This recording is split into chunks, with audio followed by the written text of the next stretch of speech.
Hi friends, welcome to St. Mary's Learning Academy Erattupetta. ഇന്നത്തെ video psychology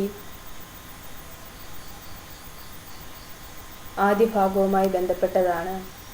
teachers എക്സാമുകളായ KTET, LPSA, UPSA, HSST, SET, education in NET എന്നിവയ്ക്കെല്ലാം പ്രയോജനപ്പെടുന്നവയാണ് ഇവ.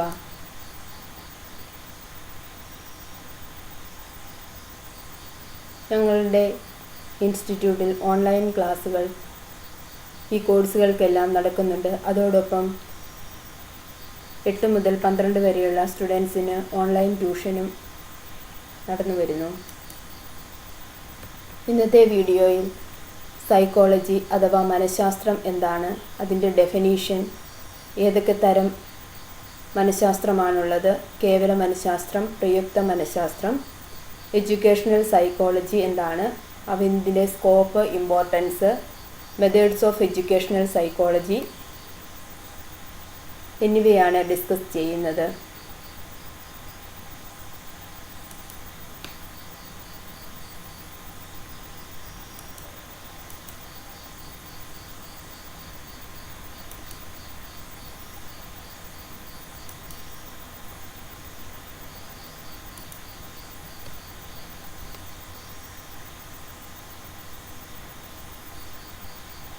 ഈ ഭാഗത്തു നിന്ന് മുൻപ് ചോദിച്ചിട്ടുള്ള 1-2 ക്വസ്റ്റ്യൻസും ഉൾപ്പെടുത്തിയിട്ടുണ്ട്. ടീച്ചേഴ്സ് എക്സാമുകൾക്ക് പ്രിപ്പയർ ചെയ്യുന്നവർക്ക് വളരെ ഉപകാരപ്രദമാണ് ഈ വീഡിയോ. ഈ ചാനൽ ആദ്യമായി കാണുന്നവർ സബ്സ്ക്രൈബ് ചെയ്യുക, കൂട്ടുകാർക്ക് ഷെയർ ചെയ്യുക. ഓൺലൈൻ ക്ലാസ്സിൽ പങ്കെടുക്കുവാൻ ആഗ്രഹിക്കുന്നവർ 7907241846, 9497489746 എന്നീ നമ്പറുകളിൽ വാട്സപ്പ് ചെയ്യുക. കേറ്ററ്റ്, LPSA, UPSA എന്നിവയ്ക്കുള്ള സ്റ്റഡി മെറ്റീരിയൽസും അവൈലബിൾ ആണ്. ക്ലാസ്സുകൾ മലയാളത്തിലും ഇംഗ്ലീഷിലുമാണ് എടുക്കുന്നത്. BEdന് മലയാളത്തിൽ സൈക്കോളജി പഠിച്ചവർക്ക് ഇംഗ്ലീഷിൽ കാറ്റഗറി 3 എഴുതുമ്പോൾ വളരെ ബുദ്ധിമുട്ട് അനുഭവപ്പെടുന്നുണ്ട്. അതിനാലാണ് 2 ലാംഗ്വേജിലുമായിട്ട് എടുക്കുന്നത്. അതുപോലെ ഇംഗ്ലീഷിൽ പഠിച്ചവർ മലയാളവും കൂടി അറിഞ്ഞിരിക്കണം. എങ്കിലേ LPSA, UPSA എക്സാമുകൾ മലയാളത്തിലാണ് എക്സാം നടക്കുന്നത്. അതുകൊണ്ട് എല്ലാവർക്കും പ്രയോജനപ്പെടുന്നത് പോലെ 2 ഭാഷയിലും ആയിട്ടാണ് ക്ലാസ്സുകൾ എടുക്കുന്നത്. ഇനി ക്ലാസ്സിലേക്ക് കടക്കാം. മനഃശാസ്ത്രം അഥവാ സൈക്കോളജി. സൈക്കോളജി എന്ന പദം എങ്ങനെയാണ് ഉത്ഭവിച്ചിരിക്കുന്നത് എന്നാണ് ആദ്യമേ പറയുന്നത്. 2 ഗ്രീക്ക് വേർഡിൽ നിന്നുമാണ് ഇത് ഉത്ഭവിച്ചിരിക്കുന്നത്. സൈക്ക് അഥവാ ആത്മാവ്, ലോഗസ് അഥവാ ശാസ്ത്രം എന്നീ 2 ഗ്രീക്ക് വേർഡുകളിൽ നിന്നുമാണ് സൈക്കോളജി എന്ന പദം ഉണ്ടായിട്ടുള്ളത്. അതിനാൽ സൈക്കോളജിനെ സയൻസ് ഓഫ് സോൾ എന്ന് പറയാം. പല ശാസ്ത്രജ്ഞന്മാരും പല ഡെഫിനിഷൻസും നൽകിയിട്ടുണ്ട്. ഡെഫിനിഷൻസ് സാധാരണ കേറ്ററ്റ് എക്സാമുകൾക്ക് കാണാറില്ല. എന്നാൽ ഇപ്പോൾ കേറ്ററ്റ് എക്സാമുകളുടെ പാറ്റേൺ മാറി വരുന്നതിനാൽ സൈക്കോളജിയുടെ ഡെഫിനിഷൻസും കഴിഞ്ഞ പ്രാവശ്യം ചോദിച്ചു കണ്ടു. അതിനാൽ കുറച്ച് ഡെഫിനിഷൻസും ഇതിനകത്ത് ഉൾപ്പെടുത്തിയിട്ടുണ്ട്. പല ഡെഫിനിഷൻസ് ഉള്ളതിലും ഇപ്പോൾ നമ്മൾ ആക്സെപ്റ്റ് ചെയ്തിരിക്കുന്ന ഡെഫിനിഷനാണ് ഇവിടെ ആദ്യമേ നൽകിയിരിക്കുന്നത്. Psychology is the scientific study of behavior, both human and animal, in relation to experience and environment. അതായത് അനുഭവങ്ങളുടെയും പരിസ്ഥിതിയുടെയും പശ്ചാത്തലത്തിൽ വ്യക്തിയുടെ വ്യവഹാരത്തെ സംബന്ധിച്ചുള്ള ശാസ്ത്രീയ പഠനമാണ് മനഃശാസ്ത്രം. അതിനകത്ത് ഇമ്പോർട്ടൻ്റ് ആയിട്ടുള്ളത് സൈക്കോളജി എന്ന പദം ആദ്യമായി ഉപയോഗിച്ച തത്വചിന്തകൻ ആരാണ്? റുഡോൾഫ് ഗ്ലോക്ലിൻസ് 1550 ആണ് ഈ വാക്ക് ആദ്യമായി ഉപയോഗിച്ചത്. BF Skinner. ഈ ചോദ്യമാണ് ഇതിനു മുമ്പ് കേറ്ററ്റ് എക്സാമിന് ചോദിച്ചു കണ്ടത്. അതുകൊണ്ടാണ് അത് 2 ലാംഗ്വേജിലും കൊടുത്തിരിക്കുന്നത്. Psychology is the science of behaviour and experience. വ്യവഹാരത്തെയും അനുഭവത്തെയും കുറിച്ചുള്ള ശാസ്ത്രീയ പഠനമാണ് മനഃശാസ്ത്രം. Crow and Crow. Psychology is the study of human behaviour and human relationship. Woodworth and Marquis. Psychology is the scientific study of activities of the individual in relation to his environment. അത് നമ്മൾ accept ചെയ്ത ഇപ്പോഴത്തെ ഡെഫിനേഷനാണ്. ഒരു ഇൻഡിവിജ്വലിൻ്റെ environment, പരിസ്ഥിതിയുമായി ബന്ധപ്പെട്ടിരിക്കുന്ന ആക്ടിവിറ്റീസിനെ കുറിച്ചുള്ള scientific സ്റ്റഡിയാണിത്. കോൾഫ പറയുന്നത് psychology is the scientific study of behaviour of living creature in there contact with outer world. അത് ബിഹേവിയറിനെ കുറിച്ച്, ലിവിങ് ആയിട്ടുള്ള ഓർഗാനിസത്തിൻ്റെ ബിഹേവിയറിനെ കുറിച്ചുള്ള സയൻറ്റിഫിക് സ്റ്റഡിയാണ് വുഡ്സ്വർത്ത്. അത് എൻറ്റമോളജിക്കലി ആദ്യമേ സോൾ ആയിരുന്നെന്ന് പറഞ്ഞു, പിന്നെ മൈൻഡ് ആയിരുന്നെന്ന് പറഞ്ഞു. അത് കഴിഞ്ഞ് സൈക്കോളജി കോൺഷ്യൻസിനെ കുറിച്ചുള്ള പഠനമാണെന്ന് പറഞ്ഞു. അവസാനം ബിഹേവിയറിനെ കുറിച്ചായിരുന്നു പറഞ്ഞു. അതെല്ലാം കൂടി കമ്പൈൻ ചെയ്തുള്ള ഡെഫിനിഷനാണ് വുഡ്സ്വർത്ത് നൽകിയിരിക്കുന്നത്. First psychology lost its soul, then its mind, then it lost its consciousness. It still has behavior of a sort.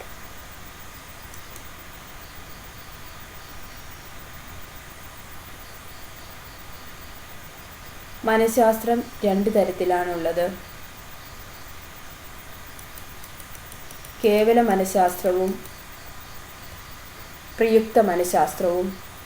കേവല മനഃശാസ്ത്രം അഥവാ പ്യുവർ സൈക്കോളജി, പ്രയുക്ത മനഃശാസ്ത്രം അപ്ലൈഡ് സൈക്കോളജി. ഇവയൊന്ന് ജസ്റ്റ് പേരുകളൊന്ന് ഓർത്തിരുന്നാൽ മാത്രം മതി. ആ ഭാഗത്തുനിന്നും ചോദ്യങ്ങൾ അധികം വന്ന് കണ്ടിട്ടില്ല. എങ്കിലും രണ്ട് തരത്തിലുള്ള മനഃശാസ്ത്രമുണ്ടെന്ന് മനസ്സിലാക്കുവാൻ വേണ്ടിയാണ്. കേവല മനഃശാസ്ത്രം എന്ന് പറഞ്ഞാൽ നമ്മൾ സൈക്കോളജീനെ ഓരോരോ ഭാഗത്തിലായിട്ട് തിരിച്ച് പ്യുവറായിട്ട് നമ്മൾ പഠിക്കുന്നതാണ് കേവല മനഃശാസ്ത്രം. പ്രയുക്ത മനഃശാസ്ത്രം അഥവാ അപ്ലൈഡ് സൈക്കോളജി എന്ന് പറഞ്ഞിട്ടുണ്ടെങ്കിൽ നമ്മൾ കേവല മനഃശാസ്ത്രത്തിൽ കണ്ടുപിടിച്ചിട്ടുള്ള ഓരോ കാര്യങ്ങളും നമ്മൾ ഓരോ സിറ്റുവേഷനിൽ അപ്ലൈ ചെയ്യുന്നതാണ് പ്രയുക്ത മനഃശാസ്ത്രം അഥവാ അപ്ലൈഡ് സൈക്കോളജി എന്ന് പറയുന്നത്. കേവല മനഃശാസ്ത്രത്തിൽ പല വിഭാഗങ്ങളുണ്ട്. അതിൻ്റെ മെയിനായിട്ടുള്ള വിഭാഗങ്ങളാണ് ഇവിടെ കൊടുത്തിരിക്കുന്നത്. ഒന്ന് സാമാന്യ മനഃശാസ്ത്രം അഥവാ ജനറൽ സൈക്കോളജി. സാധാരണ മനുഷ്യരുടെ, അതായത് നോർമലായിട്ടുള്ള പേഴ്സണിൻ്റെ ബിഹേവിയറിനെ കുറിച്ചുള്ള സ്റ്റഡിയാണ് സാമാന്യ മനഃശാസ്ത്രം. അപസാമാന്യ മനഃശാസ്ത്രം അബ്നോർമൽ സൈക്കോളജി മീൻസ് നോർമലായിട്ടുള്ള വ്യക്തികളുടെ ബിഹേവിയർ, ആക്ടിവിറ്റീസ് എന്നിവയെക്കുറിച്ചുള്ള മനഃശാസ്ത്ര പഠനശാഖയാണ്. അഭിവൃദ്ധി മനഃശാസ്ത്രം അഥവാ ഡെവലപ്മെൻ്റൽ സൈക്കോളജി എന്ന് പറഞ്ഞാൽ ഒരു കുട്ടി ജനിക്കുമ്പോൾ തൊട്ട് വളർച്ചയുടെ ഓരോ ഘട്ടത്തിലും അവൻ കടന്നു പോകുന്ന ഓരോ സ്റ്റേജസ് ഉണ്ടല്ലോ, ആ സമയത്തുണ്ടാകുന്ന സൈക്കോളജിക്കൽ ചേഞ്ചസിനെ കുറിച്ചുള്ള പഠനമാണ് അഭിവൃദ്ധി മനഃശാസ്ത്രം അഥവാ ഡെവലപ്മെൻ്റൽ സൈക്കോളജി എന്ന് പറയുന്നത്. സാമൂഹ്യ മനഃശാസ്ത്രം അഥവാ സോഷ്യൽ സൈക്കോളജി, ഓരോ സമൂഹത്തിൻ്റെയും സൈക്കോളജി എന്താണെന്ന് പറയുന്നതാണിത്. വ്യക്തിത്വ മനഃശാസ്ത്രം ഓരോ വ്യക്തിയുടെയും ഓരോ പേഴ്സണാലിറ്റിയുടെയും ബിഹേവിയറിനെ കുറിച്ച് നമ്മൾ പഠിക്കുന്ന മനഃശാസ്ത്ര ശാഖയാണിത്. അടുത്ത ക്ലാസിഫിക്കേഷനാണ് പ്രായോഗിക മനഃശാസ്ത്രം അഥവാ അപ്ലൈഡ് സൈക്കോളജി. അതിന് വേറൊരു പേരും കൂടിയുണ്ട്, പ്രയുക്ത മനഃശാസ്ത്രം. ഒന്നാമത്തെ ക്ലിനിക്കൽ സൈക്കോളജി, ഒരു ചികിത്സാ രംഗത്ത് നമ്മൾ ഉപയോഗിക്കുന്ന മനഃശാസ്ത്ര ശാഖയാണിത്. സെക്കൻഡ് വൺ വിദ്യാഭ്യാസ മനഃശാസ്ത്രം, എഡ്യൂക്കേഷണൽ സൈക്കോളജി. ഇതാണ് നമുക്ക് ഏറ്റവും ഇമ്പോർട്ടൻ്റ് ആയിട്ടുള്ളത്, വിദ്യാഭ്യാസ മനഃശാസ്ത്രം അഥവാ എഡ്യൂക്കേഷണൽ സൈക്കോളജി. നമ്മൾ സൈക്കോളജിയിൽ പഠിച്ചിരിക്കുന്ന തിയറീസ് എങ്ങനെ എഡ്യൂക്കേഷണൽ സിറ്റുവേഷനിൽ അപ്ലൈ ചെയ്യാം എന്നാണ് എഡ്യൂക്കേഷണൽ സൈക്കോളജിയിൽ നമ്മൾ പഠിക്കുന്നത്. ഫോറൻസിക് മനഃശാസ്ത്രം, ആരോഗ്യ മനഃശാസ്ത്രം, വ്യാവസായിക സംഘടനാ മനഃശാസ്ത്രം, കൗൺസിലിംഗ് മനഃശാസ്ത്രം, ഇവയൊക്കെ വേറെ മനഃശാസ്ത്ര ശാഖകളാണ്. ജസ്റ്റ് പേരുകളൊന്നും ഓർത്തിരുന്നാൽ മാത്രം മതി. നെക്സ്റ്റ് വിദ്യാഭ്യാസ മനഃശാസ്ത്രം. ഇതാണ് നമുക്ക് ആവശ്യമുള്ളത്. വിദ്യാഭ്യാസ മനഃശാസ്ത്രം എന്ന് പറയുന്നത് ഒരു അപ്ലൈഡ് സൈക്കോളജിയാണ്, അതായത് പ്രയുക്ത മനഃശാസ്ത്രമാണ്. നമ്മൾ സൈക്കോളജിയിൽ പഠിച്ചിരിക്കുന്ന ടൂൾസും ടെക്നിക്കുകൾ അല്ലെങ്കിൽ പഠിച്ചിരിക്കുന്ന തിയറീസ് നമ്മൾ അപ്ലൈ ചെയ്യുകയാണ് ഇവിടെ ചെയ്യുന്നത്. Definition B.F. സ്കിന്നറിൻ്റെ educational psychology as the branch of psychology which deals with teaching and learning. അധ്യാപനത്തെക്കുറിച്ചും പഠനത്തെക്കുറിച്ചും ഉള്ള കാര്യങ്ങളെ കുറിച്ചുള്ള സൈക്കോളജിയാണ് എഡ്യൂക്കേഷണൽ സൈക്കോളജി എന്നാണ് B.F. സ്കിന്നർ പറയുന്നത്.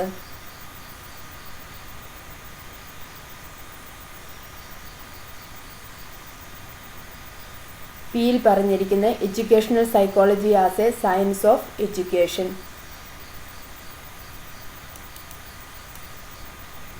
ഇനി അടുത്ത ഇമ്പോർട്ടൻ്റ് ആയിട്ടുള്ള കാര്യങ്ങൾ, 5 ഇമ്പോർട്ടൻ്റ് ഫാക്ടേഴ്സ് എഡ്യൂക്കേഷണൽ പ്രോസസ്സിലുള്ളത്. ഒന്നാമത്തേത് ലേണർ അഥവാ പഠിതാവ്.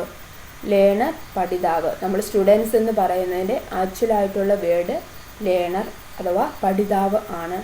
രണ്ടാമത്തേത് അധ്യാപകൻ. ആരാണ് അറിവ് പകർന്നു നൽകുന്നത്? അവരാണ് അധ്യാപകർ, ഗുരുക്കന്മാരെന്ന് നമ്മൾ പറയുന്നത്. ലേണർ എന്ന് പറഞ്ഞാൽ ആരാണോ അറിവ് സമ്പാദിക്കുന്നത് അവർ. ലേണിംഗ് എക്സ്പീരിയൻസ് അഥവാ പഠനാനുഭവങ്ങൾ. ലേണറിന് പഠിക്കുമ്പോഴുണ്ടാകുന്ന അനുഭവങ്ങളാണിത്. ലേണിംഗ് പ്രോസസ്സ്, പഠന രീതി, എങ്ങനെയാണ് പഠിപ്പിക്കുന്നത്, എങ്ങനെയാണ് പഠിക്കുന്നത്, ഇവയെല്ലാം വരുന്നതാണ് ലേണിംഗ് പ്രോസസ്സ്. ലേണിംഗ് എൻവയോൺമെൻറ്റ്, പഠന സാഹചര്യം, എവിടെയാണ് പഠിക്കുന്നത്, സ്കൂൾ, കോളേജ് അല്ലെങ്കിൽ വീട്ടിലിരുന്ന് പഠിക്കുന്നു, അങ്ങനെയുള്ള പഠന സാഹചര്യങ്ങളാണ് ലേണിംഗ് എൻവയോൺമെൻറ്റിൽ ഉൾപ്പെടുന്നത്. Next, scope and importance of educational psychology. വിദ്യാഭ്യാസ മനഃശാസ്ത്രത്തിൻ്റെ പ്രസക്തിയും പ്രാധാന്യവും. ഇതൊന്ന് ജസ്റ്റ് ഒന്ന് മനസ്സിലാക്കിയിരുന്നാൽ മാത്രം മതി, ബൈഹാർട്ട് ചെയ്യുമൊന്നും വേണ്ട. പിന്നെ ഇത് പറയുന്നതിനൊരു കാരണം, കാറ്റഗറി 4-ൽ ഡ്രോയിങ്, സൂയിങ് ഇങ്ങനെയുള്ളവരൊക്കെ സൈക്കോളജി എന്താണെന്ന് ഒരു ബേസും ഇല്ലാതെയാണ് അവർ ആ പരീക്ഷ എഴുതുന്നത്. അപ്പോൾ അവർക്ക് വേണ്ടിയും കൂടിയാണ് ഇങ്ങനെ സൈക്കോളജി എന്താണ് അതിനെക്കുറിച്ചുള്ളൊരു കാര്യങ്ങൾ, ഒരു ഐഡിയ ഉണ്ടാകുന്നതിന് വേണ്ടിയാണ് ഈ ഒരു ഭാഗം ഉൾപ്പെടുത്തിയിരിക്കുന്നത്. ഇതിൽ നിന്ന് ക്വസ്റ്റ്യൻസ് ചോദിച്ച് കണ്ടിട്ടില്ല, പക്ഷേ അതിൻ്റെ ആപ്ലിക്കേഷൻ ലെവലിലുള്ള ഒരു ക്വസ്റ്റ്യൻസ് നമ്മൾ ഓരോ സിറ്റുവേഷൻ തന്നിട്ട് നമ്മൾ ആൻസർ ചെയ്യാൻ വരും. അപ്പോൾ അതിന് വേണ്ടിയാണ് ഈ ഒരു ഭാഗം ഉൾപ്പെടുത്തിയിരിക്കുന്നത്. ഒന്ന്, കുട്ടിയുടെ പ്രകൃതം മനസ്സിലാക്കുന്നതിന്, ടു അണ്ടർസ്റ്റാൻഡ് ദി ലേണർ. വിദ്യാഭ്യാസത്തിൻ്റെ ലക്ഷ്യങ്ങൾ നിർണ്ണയിക്കാൻ, to determine the aims of education. പാഠ്യപദ്ധതിയും സിലബസും തയ്യാറാക്കുന്നതിന്, to prepare curriculum and syllabus. അനുയോജ്യമായ പഠനബോധന രീതികൾ അവലംബിക്കുന്നതിന്, to understand the effective methods of teaching. Classroom പ്രശ്ന പരിഹരണത്തിന്, to solve the problems in classroom. വ്യക്തിവ്യത്യാസങ്ങൾ തിരിച്ചറിഞ്ഞ് ഇടപെടുന്നതിന്, ടു കാറ്റഗർ ഇൻഡിവിജ്വൽ ഡിഫറൻസ്.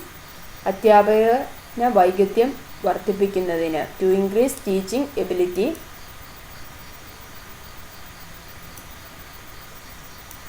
അധ്യാപകന് തൻ്റെ തൊഴിലിനെക്കുറിച്ച് കൃത്യമായി മനസ്സിലാക്കുവാനും അതനുസരിച്ച് പ്രവർത്തിക്കുവാനും, to know about his job and act accordingly.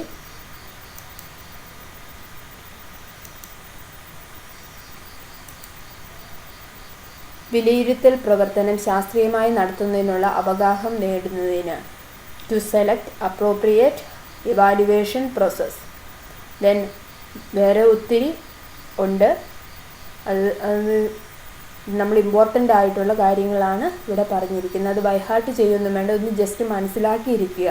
Psychology B.Edഉം TTC ഒക്കെ അല്ലെങ്കിൽ D.Ed ഒക്കെ പഠിച്ചവർക്ക് ഇതിനെക്കുറിച്ച് അറിയാം, എന്നാൽ ഇത് അറിയില്ലാത്തവരെ ഉദ്ദേശിച്ചാണ് ഈ ഒരു ഭാഗം ഇവിടെ ഇൻക്ലൂഡ് ചെയ്തിരിക്കുന്നത്.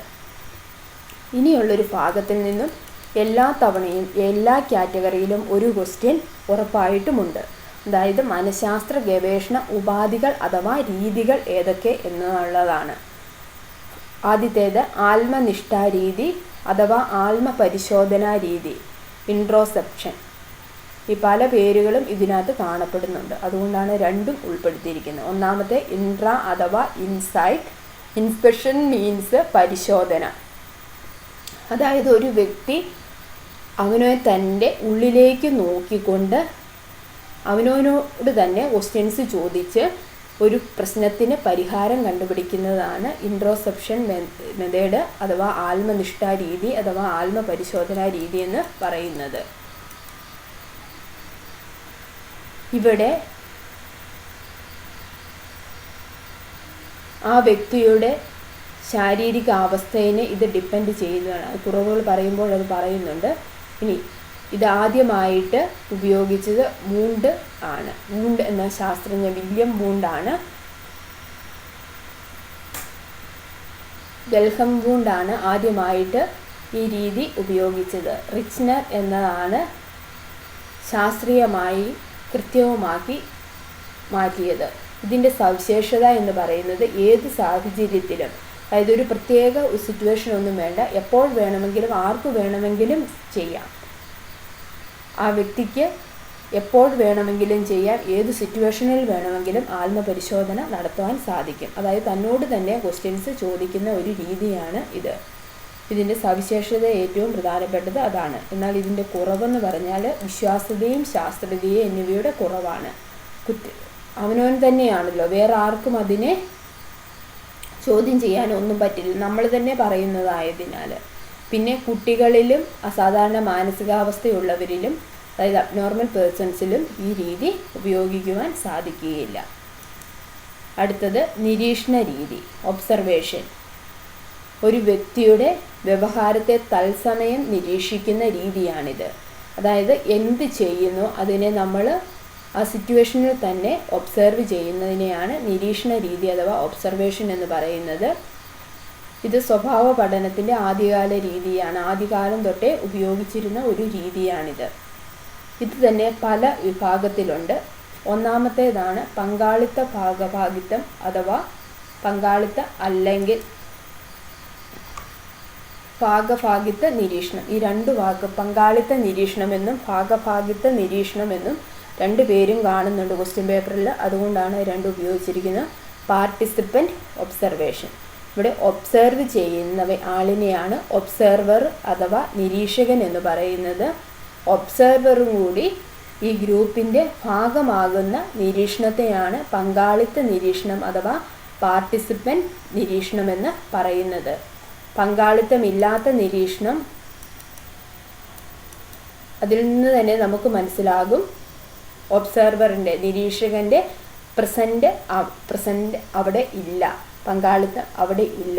നിരീക്ഷകൻ ആ ഒരു ഗ്രൂപ്പിൽ നിന്നും, ഏത് ഗ്രൂപ്പിനെയാണോ നിരീക്ഷിക്കുന്നത് അല്ലെങ്കിൽ ആരെയാണോ നിരീക്ഷിക്കുന്നത് അവരിൽ നിന്നും മാറി നിന്നുള്ള നിരീക്ഷണമാണ് ഇത്. ഇത് ഒരു ക്ലാസിഫിക്കേഷൻ.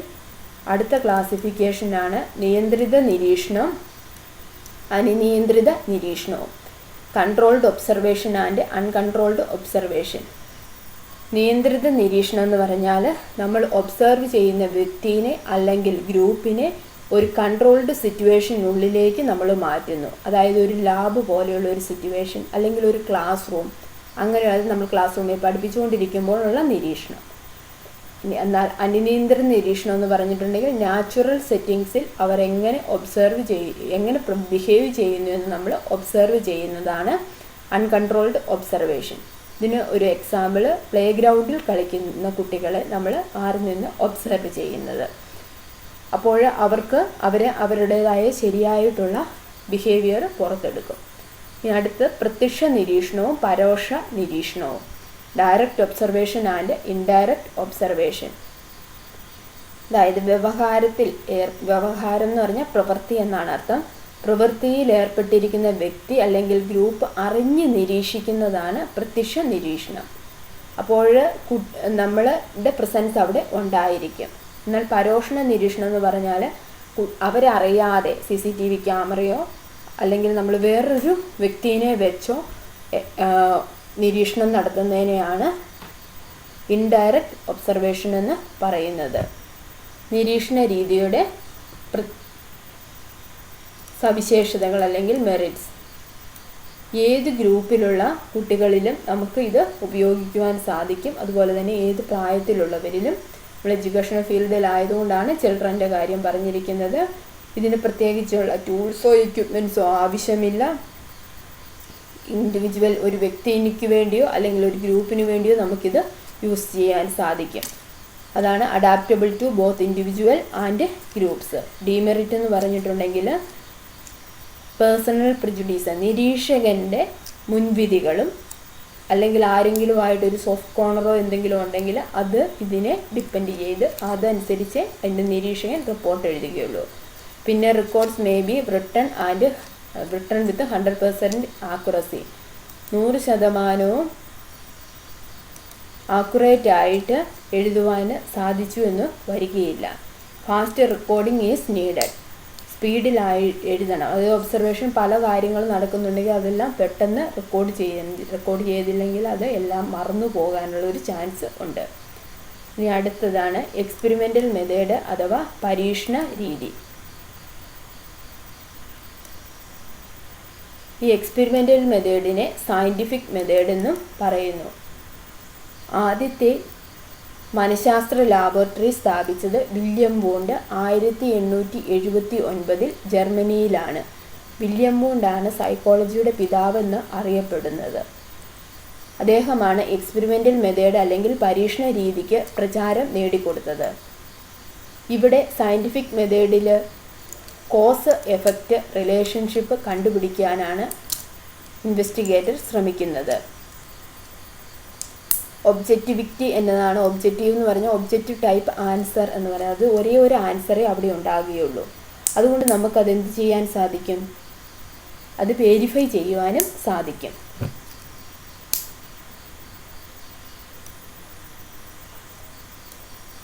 ഇനി ഇതിനകത്തെ പുതിയ വാക്കുകളാണ് നമ്മൾ മലയാളം പഠിച്ചവർക്ക് ഇംഗ്ലീഷ് പഠിച്ചവർക്ക് ഇതൊക്കെ പുതിയ വാക്കുകളായിരിക്കും. ചോദകചരം പരീക്ഷണ രീതി എന്ന് പറഞ്ഞാൽ ഒരു ചോദകചരവും സ്റ്റിമുലസ് വേരിയബിളാണ് ചോദകചരം. അതിൻ്റെ പ്രതികരണ ചരവും റെസ്പോൺസ് വേരിയബിൾ. സ്റ്റിമുലസ് റെസ്പോൺസ് നമ്മൾ പാവ്ലോവിൻ്റെ എക്സ്പെരിമെൻറ്റിലൊക്കെ പഠിക്കുന്നുണ്ട്. ആ സ്റ്റിമുലസും റെസ്പോൺസും തന്നെയാണ് അതിൻ്റെ മലയാള വാക്കുകളാണ് ചോദകം, പ്രതികരണം. ചരം എന്ന് പറഞ്ഞാൽ വേരിയബിൾ. എന്തിൻ്റെ വാല്യൂ ആണോ മാറുന്നത് അവയെയാണ് വേരിയബിൾസ് എന്ന് പറയുന്നത്. എന്തിൻ്റെ വാല്യൂ ആണ് സ്ഥിരമായി നിൽക്കുന്നത് അവയാണ് കോൺസ്റ്റൻസ്. ചരം അഥവാ വേരിയബിൾസ് അവയെ തമ്മിലുള്ള ബന്ധത്തിനാണ് പരീക്ഷണ രീതിയിൽ നടക്കുന്നത്. 3 തരത്തിലുള്ള വേരിയബിൾസാണ് ഉള്ളത്. അതായത് independent variable, dependent variable, intervening or control variable. Independent variable എന്ന് പറഞ്ഞാൽ സ്വതന്ത്ര ചരം. ഡിപ്പെൻഡൻറ്റ് വേരിയബിൾ എന്ന് പറഞ്ഞാൽ പ്രതികരണ ചരം. ഏതിനെയാണോ ഡിപ്പെൻഡ് ചെയ്യുന്നത്, ഏത് ചരത്തിനെയാണോ പരീക്ഷണ വിധേയമാക്കുന്നത് അതിനെ സ്വതന്ത്ര ചരം അഥവാ ഇൻഡിപെൻഡൻറ്റ് വേരിയബിൾ. നമ്മൾ എന്തിലാണോ പരീക്ഷണം നടത്തുന്നത് അതിനെയാണ് സ്വതന്ത്ര ചരം എന്ന് പറയുന്നത്. അതിനെ ഡിപ്പെൻഡ് ചെയ്തായിരിക്കും അതിൽ മാറ്റം ഉണ്ടാകുന്നത്. അതിനെ പ്രതികരണ ചരം എന്ന് പറയുന്നു. അപ്പോൾ ഈ മാറ്റങ്ങൾ നടത്തുമ്പോൾ നമ്മൾ വേറെ കുറേ ഫാക്ടേഴ്സിനെ കൺട്രോളാക്കി നിർത്തും. ആ ചരങ്ങളെയാണ് നിയന്ത്രിത ചരം എന്ന് പറയുന്നത്, അല്ലെങ്കിൽ ഇൻ്റർവീനിങ് വേരിയബിൾസ് എന്ന് പറയുന്നത്.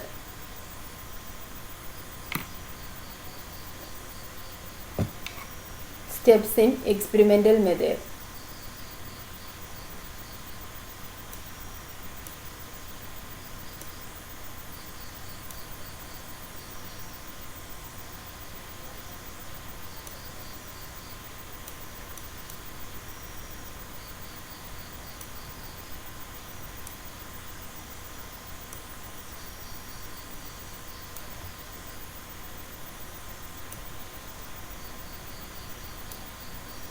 ഫസ്റ്റ് വൺ,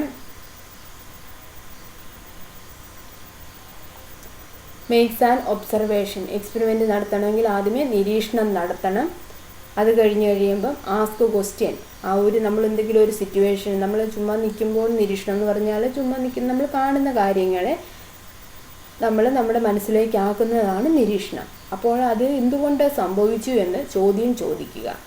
അത് കഴിഞ്ഞ് അതിനു വേണ്ടി നമ്മൾ അനുമാനം രൂപീകരിക്കുക, അതായത് ഹൈപ്പോത്തസിസ് ഫോർമുലേറ്റ് ചെയ്യുക, എന്നിട്ട് എക്സ്പെരിമെൻ്റ് നടത്തുക, എന്നിട്ട് ഹൈപ്പോത്തസിസ് ഈ കാരണം കൊണ്ടാണ് ഇങ്ങനെ സംഭവിച്ചത് എന്ന് നമ്മൾ പറഞ്ഞിട്ടുണ്ടെങ്കിൽ അത് കറക്റ്റ് ആണെങ്കിൽ അനുമാനം സ്വീകരിക്കണം. അതായത് പിന്നെ റിജക്റ്റ് ചെയ്യുക, ഹൈപ്പോത്തസിസ് റിജക്റ്റ് ചെയ്യണം. എന്തുകൊണ്ട്? ഇപ്പം നമ്മൾ പരീക്ഷണം നടത്തി കിട്ടിയ റിസൾട്ട് തെറ്റാണെങ്കിൽ എന്നിട്ട് ഹൈപ്പോത്തസിസ് നമ്മൾ മാറ്റി എഴുതണം. എന്നിട്ട് പിന്നെയും പരീക്ഷണം നടത്തി ഹൈപ്പോത്തസിസ് കറക്റ്റ് ആണോ എന്ന് ടെസ്റ്റ് ചെയ്യുക. അതാണ് എക്സ്പെരിമെൻ്റൽ മെത്തേഡിലെ സ്റ്റെപ്സ്. അപ്പം ഇതിനൊരു എക്സാമ്പിളായിട്ട് നമ്മൾ പറയുകയാണെങ്കിൽ, നമ്മളൊരു കുട്ടി ഫ്രീക്വൻ്റ് ആയിട്ട് പോസിറ്റീവ് നമ്പറും നെഗറ്റീവ് നമ്പറും തമ്മിൽ ആഡ് ചെയ്യുമ്പോൾ തെറ്റിക്കുന്നതായിട്ട് കാണുന്നു. അതായത് കുട്ടിയുടെ മാത്സിൻ്റെ കാൽക്കുലേഷൻ വരുമ്പോൾ തെറ്റ് വരുന്നു. അപ്പം നമ്മൾ ചോദ്യം ചോദിക്കും, എന്തുകൊണ്ടാണ് ഈ കുട്ടി ഇങ്ങനെ തെറ്റിക്കുന്നത്? അപ്പം നമുക്ക് മനസ്സിലാകുന്നു, നമ്മൾ അതിൽ നിന്ന് കണ്ടുവെത്തുവാണ് പോസിറ്റീവ് നമ്പറും നെഗറ്റീവ് സംഖ്യകളും തമ്മിലുള്ള, അതായത് വ്യത്യസ്ത ചിഹ്നങ്ങൾ തമ്മിൽ വരുമ്പോൾ, ഗുണിക്കുമ്പോൾ അല്ലെങ്കിൽ ആഡ് ചെയ്യുമ്പോഴാണ് തെറ്റ് വരുന്നതെന്ന്. അതിനുവേണ്ടി നമ്മൾ വീണ്ടും കുറേ പ്രോബ്ലംസ് ഇട്ട് കൊടുത്തു. അപ്പോൾ അത് തന്നെയാണ് എന്ന് നമ്മൾ കണ്ടെത്തുകയാണെങ്കിൽ അതാണ് ആ കുട്ടിയുടെ പ്രശ്നമെന്ന് നമുക്ക് മനസ്സിലാക്കുവാൻ സാധിക്കും. അതനുസരിച്ച് നമുക്ക് റെമഡിയൽ മെഷേഴ്സ് കുട്ടിക്ക് കൊടുക്കുവാൻ സാധിക്കും. മെറിറ്റ്സ് എന്ന് പറഞ്ഞിട്ടുണ്ടെങ്കിൽ ഒബ്ജക്റ്റീവാണ്, സിസ്റ്റമാറ്റിക് മെത്തേഡാണ്, റിലയബിൾ ഡേറ്റ എന്ന് പറഞ്ഞാൽ വിശ്വസനീയമായ ഡേറ്റ നമുക്ക് ലഭിക്കും. Findings of experimental method are open to critical examination and verification. അതായത് എക്സ്പെരിമെൻ്റൽ മെത്തേഡിലൂടെ നമുക്ക് ലഭിച്ചിരിക്കുന്ന ഡേറ്റ അഥവാ ദത്തങ്ങൾ ഓപ്പൺ ആണ്. അത് നമുക്ക് ക്രിട്ടിക്കൽ എക്സാമിനേഷൻ വീണ്ടും വെരിഫൈ ചെയ്യുവാൻ സാധിക്കും. പിന്നെ allows maximum control over phenomenon under investigation. നമുക്ക് മാക്സിമം ആയിട്ട് കൺട്രോൾ, കുട്ടികൾ കോപ്പി അടിക്കാതെ നോക്കിയെടുക്കുക, അങ്ങനെയൊക്കെയുള്ള ഓരോ കാര്യങ്ങൾ പരീക്ഷയുടെ സമയത്ത് കൺട്രോൾ ചെയ്യാൻ സാധിക്കും. അവയാണ് എന്ന് പറയുന്നത് എന്താണ്? Intervening variables ആയിട്ടുള്ളവ. ഡിമെറിറ്റ്സ് എന്ന് പറഞ്ഞാൽ ഒരു കുട്ടിയുടെ, ഇത് സൈക്കോളജിയാണ്, മെൻ്റൽ പ്രോസസ്സോ ആയിട്ട് റിലേറ്റ് ചെയ്ത് വരുമ്പോൾ അവ സിറ്റുവേഷൻ എപ്പോഴും ഒരേപോലെയല്ല, അത് വേരി ചെയ്തുകൊണ്ടിരിക്കും. അതുകൊണ്ട് നമുക്ക് 100% അത് കറക്റ്റ് ആണെന്ന് പറയാൻ സാധിക്കില്ല. പിന്നെ ടൈം കൺസ്യൂമിങ് ആണ്. ഒരു കുട്ടിയുടെ ഒരു പ്രോബ്ലം, നമ്മളിപ്പോൾ മുമ്പിൽ പറഞ്ഞ എക്സാമ്പിൾ മാത്സിൻ്റെ കാൽക്കുലേഷൻ തെറ്റിക്കുന്നു, അതെന്തുകൊണ്ടാണെന്ന് കണ്ടുപിടിക്കണമെങ്കിൽ പിന്നെ ടെസ്റ്റ് നടത്തി അങ്ങനെ ചെയ്യുമ്പോൾ അത് ടൈം കൺസ്യൂമിങ് ആണ്. Extremely difficult to control all other causative factors except under study. അതായത് നമ്മൾ ഏതിനെയാണോ നമ്മൾ പഠിക്കുന്നത്, ഏതിനെക്കുറിച്ചാണോ പഠിക്കുന്നത്, ആ ഒരു ഫാക്ടറിനെ മാത്രമേ നമുക്ക് കൺട്രോളിലാക്കാൻ സാധിക്കുകയുള്ളൂ. ബാക്കിയുള്ള എല്ലാ കാര്യങ്ങളെക്കുറിച്ചും ചില കുട്ടികളുണ്ട് എല്ലാ സമയത്തും എന്ത് ചെയ്യും, ടീച്ചേഴ്സിൻ്റെ പ്രസൻസ് ഇല്ലെങ്കിൽ നോക്കി എഴുതും, ടീച്ചേഴ്സിൻ്റെ പ്രസൻസ് ഉണ്ടെങ്കിൽ പറ്റുമെങ്കിൽ നോക്കി എഴുതും. അപ്പോൾ അങ്ങനെയുള്ള മാർക്ക് കിട്ടും പരീക്ഷയ്ക്ക്. ചിലപ്പോൾ ആ കുട്ടീനെ തന്നെ വിളിച്ചിരുത്തിയാൽ ആ കുട്ടിക്ക് മാർക്ക് കിട്ടില്ല. അങ്ങനെയൊക്കെയുള്ള കാര്യങ്ങൾ വരുമ്പോൾ നമുക്കെല്ലാം കൺട്രോൾ ചെയ്യാൻ സാധിക്കുകയില്ല എന്നാണ് എക്സ്പെരിമെൻ്റൽ മെത്തേഡിൻ്റെ ഡിമെറിറ്റിൽ പറയുന്നത്. നെക്സ്റ്റ് ഇൻ്റർവ്യൂ മെത്തേഡ് അഥവാ അഭിമുഖ രീതി. ഇതെന്ന് പറഞ്ഞിട്ടുണ്ടെങ്കിൽ ഒരു ഡേറ്റ കളക്ഷൻ ടെക്നിക്സ് ആണ്. 2 അതിൽ കൂടുതലോ ആളുകൾ ഒരു വ്യക്തിയിൽ നിന്നും ഡേറ്റ സ്വീകരിക്കുന്നതാണ്. ആരാണോ ചോദ്യങ്ങൾ ചോദിക്കുന്നത് അവയെ ചോദ്യകർത്താവ് അഥവാ ഇൻ്റർവ്യൂവർ എന്ന് പറയുന്നു.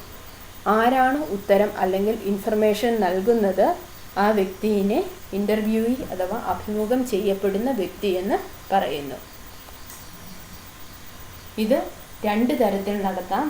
ഒന്ന് face to face or long distance, അതായത് മുഖാമുഖം ഇരുന്നും അല്ലെങ്കിൽ ലോങ് ഡിസ്റ്റൻസിൽ ടെലിഫോൺ വഴിയോ നടത്തുന്ന, അല്ലെങ്കിൽ വീഡിയോ, ഇപ്പോഴത്തെ സാഹചര്യത്തിൽ വീഡിയോ കോൺഫറൻസ് വഴിയൊക്കെ നടത്തുന്ന ഇൻ്റർവ്യൂസാണ് ഇത്. അടുത്തത് structured interview and unstructured interview. Structured അഥവാ സുഘടിതം, അത് സംഘടിതമായത് പ്രീ പ്ലാൻഡ് ആയിട്ടുള്ള ക്വസ്റ്റ്യൻസ് എഴുതി അതനുസരിച്ച് ഇൻ്റർവ്യൂ നടത്തുന്നതാണ് സ്ട്രക്ചേർഡ് ഇൻ്റർവ്യൂ. അൺസ്ട്രക്ചേർഡ് ഇൻ്റർവ്യൂ എന്ന് പറഞ്ഞിട്ടുണ്ടെങ്കിൽ ആ ഒരു സിറ്റുവേഷൻ അനുസരിച്ച് ഇൻ്റർവ്യൂവർക്ക് തോന്നുന്ന ക്വസ്റ്റ്യൻസ് അന്നേരം ചോദിക്കുന്നതാണ് അൺസ്ട്രക്ചേർഡ് ഇൻ്റർവ്യൂ എന്ന് പറയുന്നത്. അതായത് ക്വസ്റ്റ്യൻസ് ചോദിക്കുമ്പോൾ ഒരു ഉത്തരം പറയുന്നു ഇൻ്റർവ്യൂയി, അതിനനുസരിച്ച് അടുത്ത ക്വസ്റ്റ്യൻ ചോദിക്കുന്നു. അങ്ങനെയുള്ളതാണ് ഫ്രീ ക്വസ്റ്റ്യൻ സെക്ഷനാണ്, ക്വസ്റ്റ്യൻ ആൻസറിങ് സെക്ഷനാണ്. അസംഘടിതമല്ലാത്ത അല്ലെങ്കിൽ അൺസ്ട്രക്ചേർഡ് ഇൻ്റർവ്യൂ. ഇവയുടെ merits demerits. First hand information. Interview അതായത് ഫസ്റ്റ് ഹാൻഡാണ്. അതുപോലെ ഒബ്സർവ് ബിഹേവിയറിനനുസരിച്ച് വേറെ എങ്ങനെയാണ് ഓരോ ചേഷ്ടകൾ കാണിക്കുന്നത്, അങ്ങനെയുള്ള കാര്യങ്ങളും ഇൻ്റർവ്യൂവറിന് ഒബ്സർവ് ചെയ്യാൻ സാധിക്കും. ഓരോ സിറ്റുവേഷൻ അനുസരിച്ച് നമുക്കത് ഫ്ലെക്സിബിളായിട്ട് ക്വസ്റ്റ്യൻ ചോദിക്കുവാനും സാധിക്കും. ഡിമെറിറ്റ്സ്. ഡൊമിനൻ്റ് ആയിട്ടുള്ള ബിഹേവിയർ. ഇൻ്റർവ്യൂവിനാണ് അവിടെ മുന്നോക്കം നിൽക്കുന്നതെങ്കിൽ ചിലപ്പോൾ ഇൻ്റർവ്യൂയ്ക്ക് ടെൻഷൻ ഉണ്ടാകാനുള്ള ചാൻസ് ഉണ്ട്. അതുപോലെ തന്നെ ഷൈ ആയിട്ടുള്ള പേഴ്സൺസ് ചില ഇൻഫർമേഷൻസ് ഹൈഡ് ചെയ്യാനുള്ള സാധ്യതയുണ്ട്. പിന്നെ ഇവിടെയും ഉണ്ട് പേഴ്സണൽ ബൈസും പ്രീജുഡീസിൽ നിന്നും മുൻവിധികളാണ് പ്രീജുഡീസ് എന്ന് പറഞ്ഞാൽ. പ്രിജുഡീസിൽ നിന്നും ഒഴിവാക്കാൻ നമുക്ക് സാധിക്കുകയില്ല. Next differential or survey method. ഇതൊരു സ്റ്റാറ്റിസ്റ്റിക്കൽ മെത്തേഡാണ്. അതായത് സ്റ്റാറ്റിസ്റ്റിക്സ് അനുസരിച്ച് നമ്മൾ സർവേ നടത്തിയിട്ട്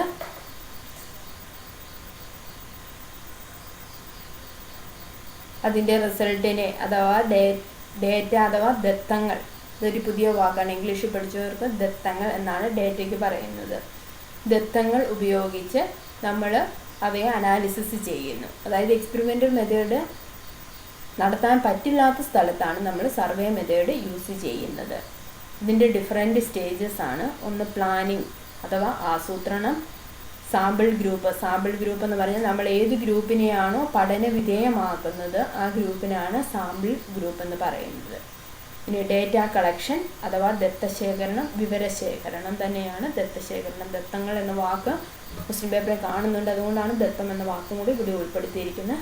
അനാലിസിസിങ് ഡേറ്റ, വിവരങ്ങളുടെ വിശകലനം. കൺക്ലൂഷൻ അഥവാ നിഗമനം.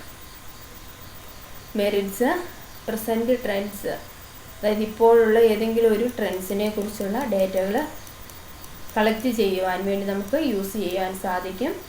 പിന്നെ ലാർജ് ആയിട്ടുള്ളൊരു സാമ്പിളാണെങ്കിൽ അതിൽ നിന്നും നമ്മൾ ഡേറ്റ കളക്ട് ചെയ്തിട്ട് അതിൻ്റെ അനാലിസിസ് ചെയ്ത് ആ ഒരു സിറ്റുവേഷനെ എങ്ങനെ അനാലിസിസ് ചെയ്യണം എന്നൊക്കെയുള്ള കാര്യങ്ങൾ നമുക്ക് ക്ലിയർ ആയിട്ട് പറയുവാൻ സാധിക്കും. സിമിലർ സിറ്റുവേഷൻ ഫ്യൂച്ചറിലുണ്ടായാൽ അതിനെ എങ്ങനെ ഹാൻഡിൽ ചെയ്യണമെന്ന് പറയുവാനും സാധിക്കും നമുക്ക്.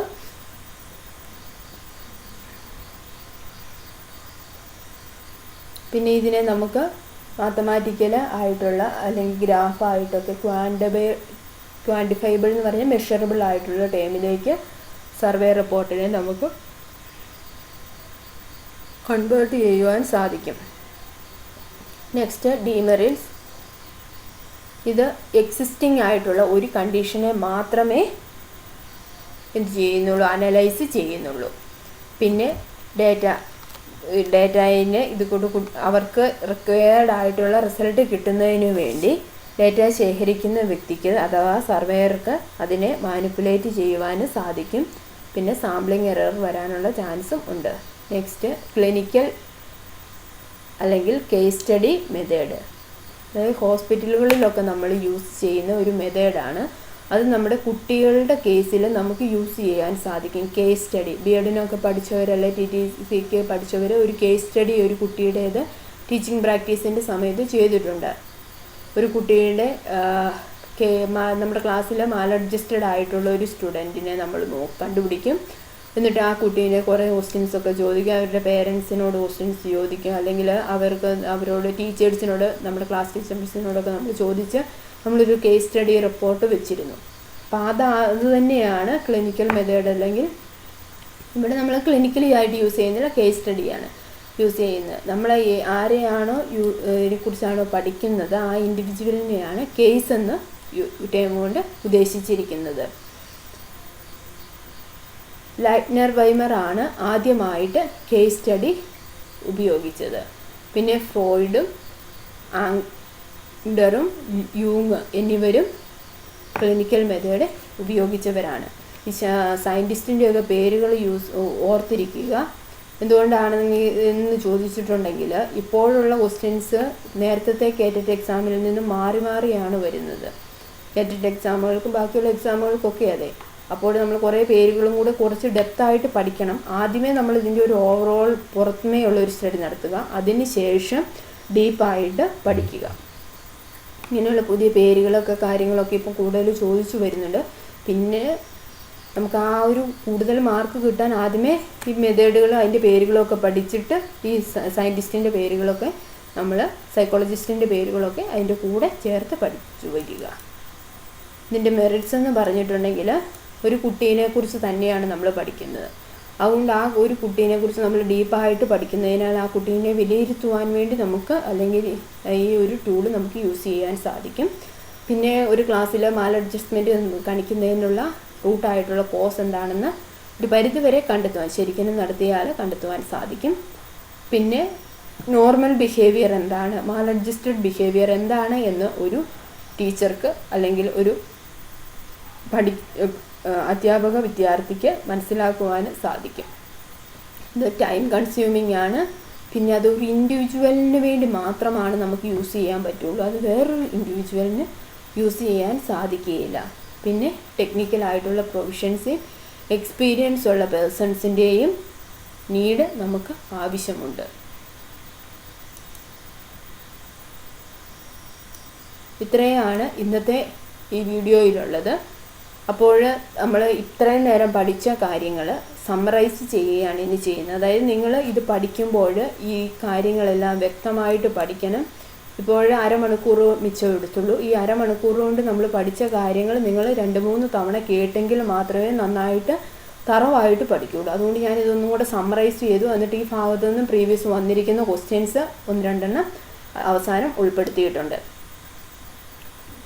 അപ്പോൾ സ്റ്റഡി മെറ്റീരിയൽസ് ആവശ്യമുള്ളവർ നിങ്ങൾ വാട്സപ്പ് ചെയ്യുക. അതുപോലെ തന്നെ ഓൺലൈൻ ക്ലാസ്സിൽ പങ്കെടുക്കാൻ ആഗ്രഹിക്കുന്നവരും വാട്സപ്പ് ചെയ്യുക. ഈ വീഡിയോ ഇഷ്ടപ്പെട്ടെങ്കിൽ ലൈക്ക് ചെയ്യുക, കമൻറ്റ് ചെയ്യുക, ഷെയർ ചെയ്യുക. ഇനി നമുക്ക് സമ്മറിയിലേക്ക് പോകാം.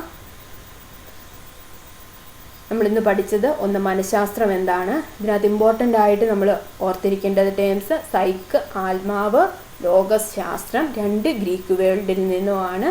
Psychology Rudolf Goclenius. നിങ്ങൾ ഈ സമ്മറിയിലുള്ള കാര്യങ്ങളാണ് മെയിനായിട്ട് പഠിക്കേണ്ടത്. ബാക്കിയുള്ളത് തിയററ്റിക്കൽ ബാക്ക്ഗ്രൗണ്ട് അറിയില്ലാത്തവരെ ഉദ്ദേശിച്ചാണ് മെയിനായിട്ടും എഴുതിയിരിക്കുന്നത്. Psychology is the scientific study of behaviour both human and animal in relation to experience and environment.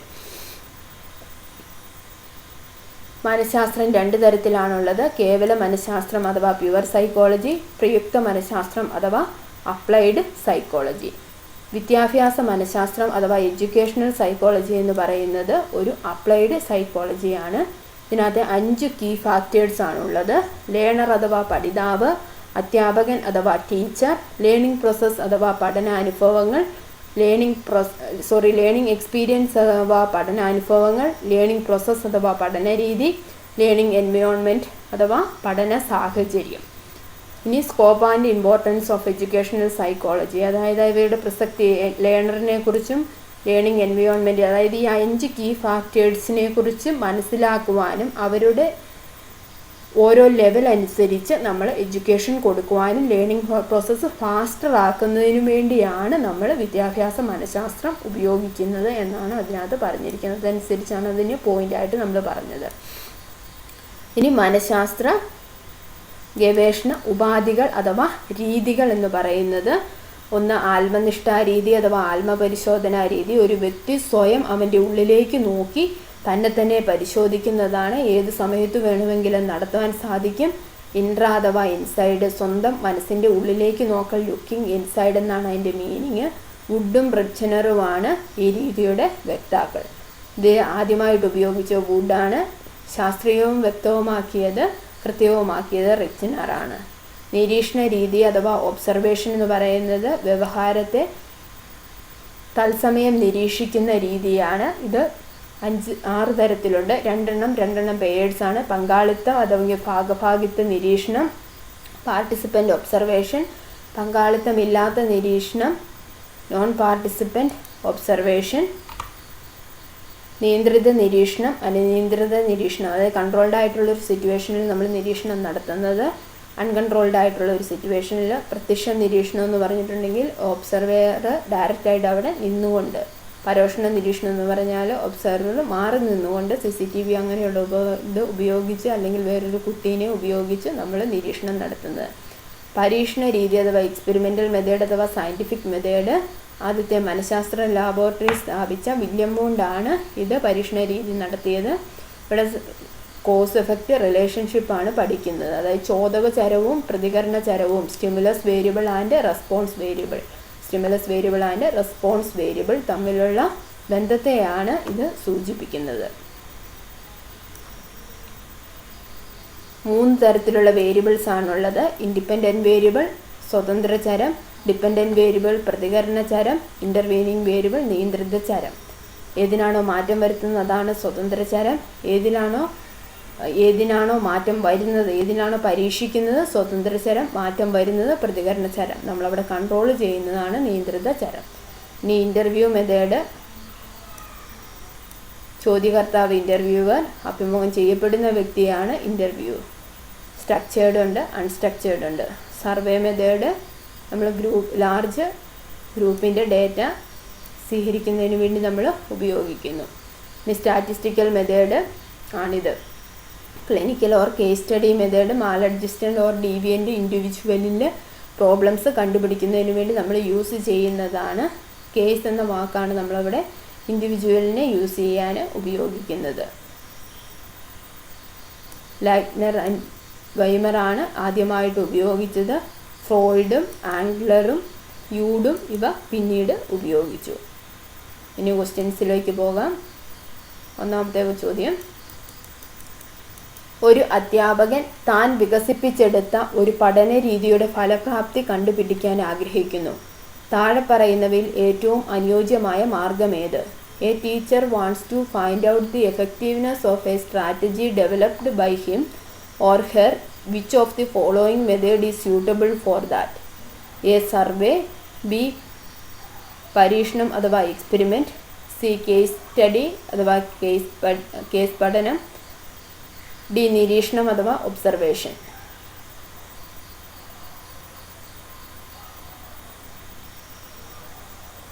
ഉത്തരം ബി പരീക്ഷണം അഥവാ എക്സ്പെരിമെൻ്റ്. വികസിപ്പിച്ചെടുത്ത പരീക്ഷണ രീതിയുടെ ഫലപ്രാപ്തി കണ്ടുപിടിക്കാൻ അവിടെ പരീക്ഷണമാണ് ഉപയോഗിക്കേണ്ടത്. രണ്ടാമത്തെ ചോദ്യം, the method used by a teacher to study the behaviour of a children by selecting a single child and study his or her behaviour in detail is known as. കുട്ടിയുടെ സ്വഭാവം പഠിക്കുന്നതിനായി ഒരധ്യാപിക ഒരു കുട്ടിയെ തിരഞ്ഞെടുത്ത് അവനെ അല്ലെങ്കിൽ അവളെ വിശദമായി പഠിക്കുന്ന രീതി ഉപയോഗിക്കുന്നതിനെ പറയുന്നത് സർവേ, പരീക്ഷണം എക്സ്പെരിമെൻറ്റ്, കേസ് സ്റ്റഡി അഭിമുഖം അഥവാ ഇൻ്റർവ്യൂ. ഇതിൻ്റെ ഉത്തരം കേസ് സ്റ്റഡി, കേസ് പഠനം. Who defined psychology is the science of behaviour and experience. വ്യവഹാരത്തെയും അനുഭവത്തെയും കുറിച്ചുള്ള ശാസ്ത്രീയ പഠനമാണ് മനഃശാസ്ത്രം എന്ന് നിർവചിച്ചതാര്? സ്കിന്നർ, കോഫ്ക, ബ്രൂണർ, ജെയിംസ് ഉള്ളി. ചോദിച്ചത് സ്കിന്നർ. ഈ വീഡിയോയിൽ ആദ്യമേ ഞാൻ തന്നിരുന്നു. ഈ ഒരു ക്വസ്റ്റ്യൻ ഇതിനു മുമ്പ് ഇപ്പം ചോദിച്ചു കണ്ടതുകൊണ്ടാണ് ഡെഫിനീഷൻസും കൂടി ഇതിൽ ഉൾപ്പെടുത്തിയിരിക്കുന്നത്.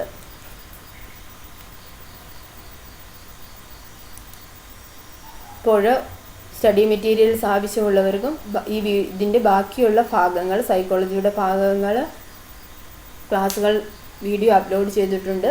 അവ ലഭിക്കുന്നതിന് ഓൺലൈൻ കോഴ്സിൽ പങ്കെടുക്കണം. കോഴ്സിൻ്റെ ഡീറ്റെയിൽസ് അറിയുന്നതിന് വേണ്ടി നിങ്ങൾ സ്റ്റഡി മെറ്റീരിയൽസ് ലഭിക്കുന്നതിനു വേണ്ടി ഈ നമ്പറുകളിൽ വാട്സപ്പ് ചെയ്യുക. ഇതൊരു പെയ്ഡ് സർവീസാണ്, ഫ്രീ സർവീസ് അല്ല. അതിനാൽ നിങ്ങൾ വാട്സപ്പ് ചെയ്ത് ഡീറ്റെയിൽസ് അറിഞ്ഞിട്ട് ക്ലാസ്സുകളിൽ ജോയിൻ ചെയ്യുക. എങ്ങനെയാണ് ജോയിൻ ചെയ്യേണ്ടത്? സബ്സ്ക്രൈബ് ചാനലിന് സെൻറ്റ് മേരീസ് ലേണിംഗ് അക്കാഡമിയുടെ ചാനലിൽ വിസിറ്റ് ചെയ്യുമ്പോൾ സബ്സ്ക്രൈബ് ബട്ടൻ്റെ അടുത്ത് ജോയിൻ എന്നൊരു ബട്ടൺ ഇപ്പോൾ കാണാം. ആ ബട്ടണിൽ ക്ലിക്ക് ചെയ്ത് നിങ്ങൾക്ക് ഫീസ് അടയ്ക്കാവുന്നതാണ്. അല്ലെങ്കിൽ ഡയറക്റ്റ് പേയ്മെൻറ്റും ഉണ്ട്. നിങ്ങൾ ഈ നമ്പറിൽ വാട്സപ്പ് ചെയ്ത് കഴിഞ്ഞാൽ ഞങ്ങൾ ഡീറ്റെയിൽസ് പറയുന്നതാണ്.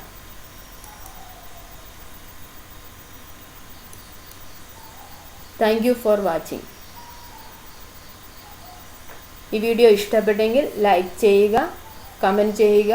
അതുപോലെ തന്നെ സബ്സ്ക്രൈബ് ചെയ്യുന്നവർ നോട്ടിഫിക്കേഷനുള്ള ബെൽ ബട്ടൺ അമർത്തുക. ബെൽ ബട്ടൺ അമർത്തിയെങ്കിൽ മാത്രമേ പുതിയ വീഡിയോസ് അപ്ലോഡ് ചെയ്യുമ്പോൾ, അതായത് ഡീറ്റെയിൽഡ് ആയിട്ടുള്ള ക്ലാസ്സുകളല്ലാതെ ചെറിയ ചെറിയ പോർഷൻസിൻ്റെ ക്ലാസ്സുകളും പ്രീവിയസ് ഇയർ ക്വസ്റ്റ്യൻ പേപ്പേഴ്സിൻ്റെ പാർട്സൊക്കെ ഞങ്ങൾ അപ്ലോഡ് ചെയ്യുന്നുണ്ട്. കേട്ടിട്ട് ന്യൂസ് അപ്ലോഡ് ചെയ്യുന്നുണ്ട്. ഇതൊക്കെ നിങ്ങൾക്ക് ലഭിക്കണമെങ്കിൽ നിങ്ങൾ സബ്സ്ക്രൈബ് ചെയ്തെങ്കിൽ മാത്രമേ നോട്ടിഫിക്കേഷൻ ലഭിക്കുകയുള്ളൂ. അതിനോടൊപ്പം തന്നെ ബെൽ ബട്ടൺ അമർത്തുകയും അതിൻ്റെ അടുത്തുള്ള ഓൾ എന്നത് പ്രസ് ചെയ്യുകയും ചെയ്യുക. Okay, thank you for watching. All the best.